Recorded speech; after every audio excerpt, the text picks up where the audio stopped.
சிவன் கடவுள்கள் மற்றும் இராட்சசர்கள், தேவர்கள் மற்றும் அசுரர்கள் ஆகிய இருதரப்பினராலும் வணங்கப்படுகிறார். உயர்நிலை மற்றும் கீழ்நிலையில் உள்ளவர்கள் அனைவருக்கும் அவர்தான் முதற்கடவுள். விஷ்ணுவே அவரை வழிபடுவது வழக்கம். விஷ்ணு எப்படி சிவனின் பக்தனாக இருந்தார் என்பதை விவரிப்பதற்கு மிக அழகான கதை ஒன்று உள்ளது. ஒருமுறை விஷ்ணு சிவனுக்கு 1008 தாமரைகளை அர்ப்பணிப்பதாக உறுதியளித்தார். அவர் தாமரை மலர்களை தேடிச் சென்றதில் உலகம் முழுவதும் தேடிய பிறகும் அவர் 1007 தாமரை மலர்களை தான் கண்டெடுத்தார்.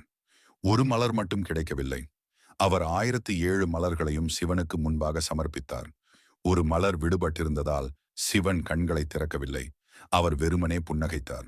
அப்போது விஷ்ணு, நான் கமலக்கண்ணனாக அறியப்படுகிறேன்.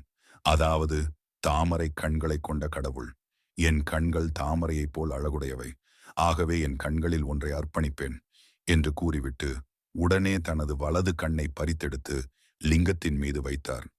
இந்த விதமான அர்ப்பணிப்பால் மகிழ்ந்து போன சிவன் புகழ்வாய்ந்த சுதர்சன சக்கரத்தை விஷ்ணுவுக்கு வழங்கினார்.